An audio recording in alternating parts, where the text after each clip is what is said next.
Welcome to the Coach and Crew Show, and week one is fully in the books. And so I'm having to eat crow right now and represent the Longhorns. So hook 'em. Anyway, welcome to the Coach and Crew Show. We're going to do a brief recap of week one. What an exciting full weekend it was.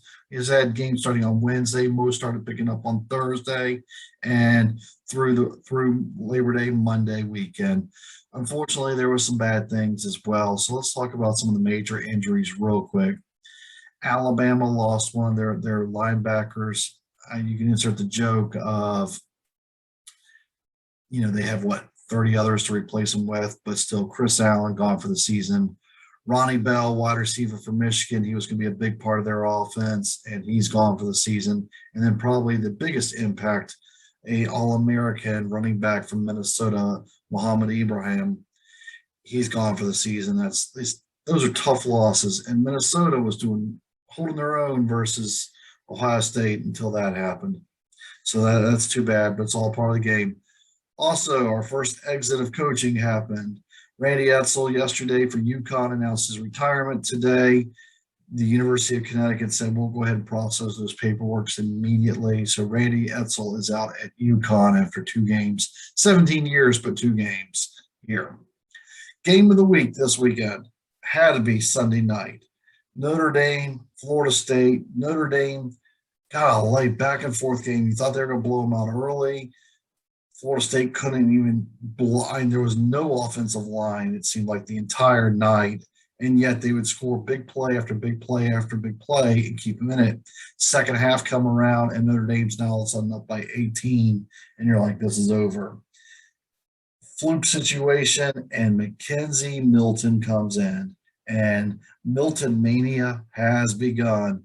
He leads the Noles back.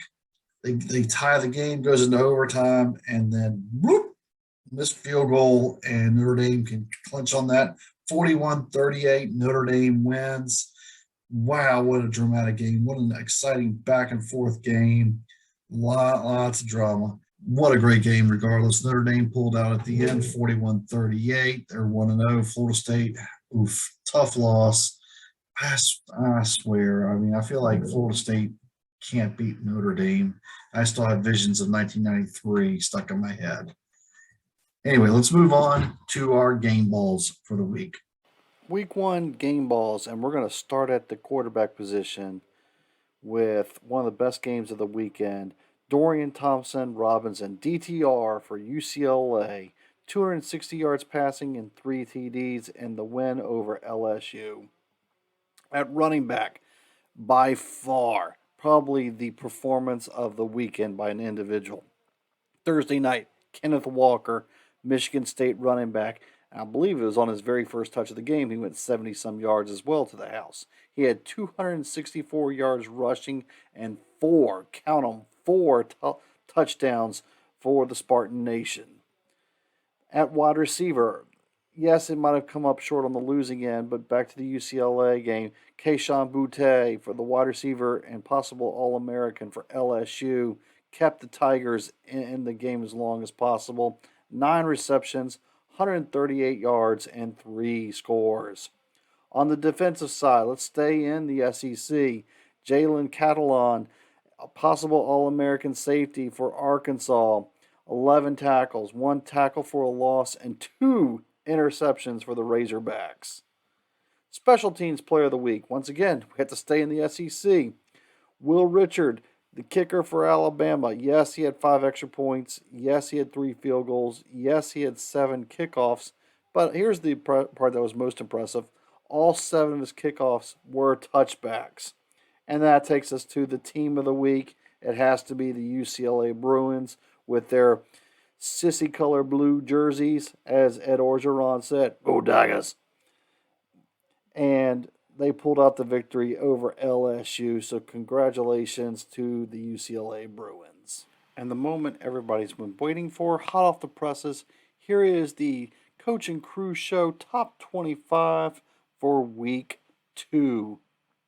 Coming in at 25, the Virginia Tech Hokies off of their impressive win over the North Carolina Tar Heels. At 24, the Oklahoma State Cowboys, finally playing a 1A opponent, but now they get Tulsa, who also lost to an FCS opponent.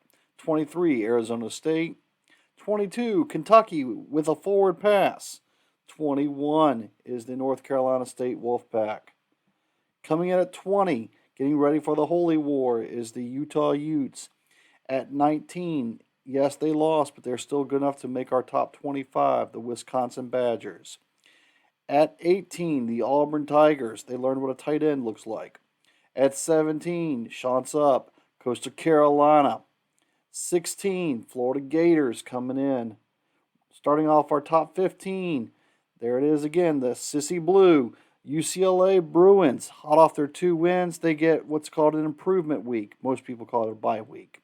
At 14, the Iowa Hawkeyes, where game day will be heading to Ames, Iowa, for the Iowa State-Iowa game. At 13, Oregon. They're going to have a tough one this weekend as they are in the shoe. 12 is Texas, and that's not even with Byron's help. That's coach and crew show. Full vote. 11, Penn State. And now our top 10. Notre Dame at 10. Clemson at 9. And that's without some people voting for either one of those teams. At 8, USC, the Men of Troy. At 7, Iowa State. And at 6, Texas A&M. Our top 5. Cincinnati at 5. Oklahoma drops from 1 to 4 because, let's face it, Tulane, they should have beat them. Tulane's scrappy and good, but Oklahoma should be better than 5 points. Ohio State at 3. Georgia Bulldogs, congratulations. Now just learn how to score on offense. At 2, and the Alabama Crimson Tide are our number 1 team and going into week 2.